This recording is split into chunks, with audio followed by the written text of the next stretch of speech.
Hi, this is Juan Cuellar with the Kino Border Initiative. I'm the Director of Education and Advocacy.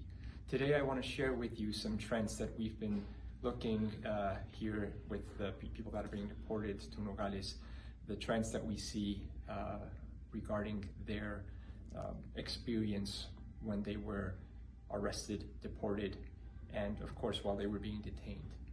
So the first trend that I want to share with you is that of unidentified men arresting people in the streets and then delivering them to ICE.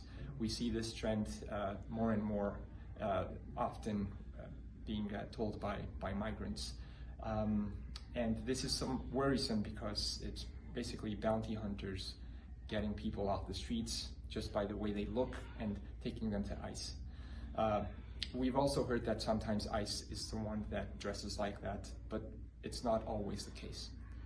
Another highlight we want to provide is that of property confiscation and non-return. We have the case of Juan Alberto, who unfortunately was arrested without having any type of criminal record, and after 3 years of living in the US. Juan Alberto made a living playing his guitar. He went to different events, and after leaving one of these events, he was just stopped by the local police, taken to ICE, and his guitar and all his belongings were never returned. So to this day, he lost the ability to work in the US. Of course, he's now deported, but he doesn't have his guitar anymore and he has no money to get a new one. We also have the case of denial of rights and due process.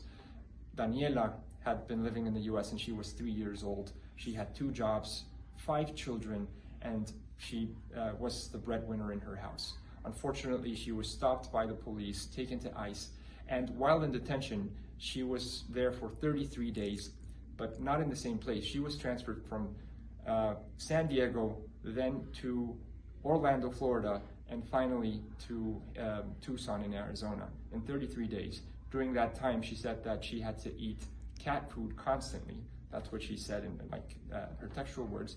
And also that she had to sleep on the floor where it was very cold during many nights.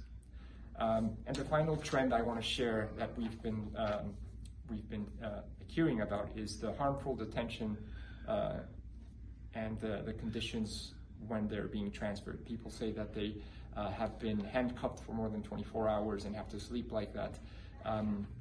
People that unfortunately indicate that they request a judge to hear their case or request a lawyer so that there's due process, and that's not being heard either.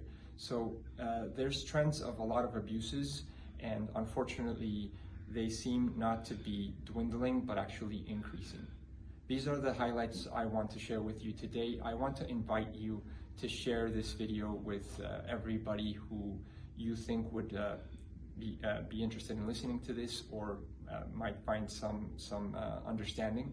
And please be on the lookout for our next video in the next weeks. Thank you.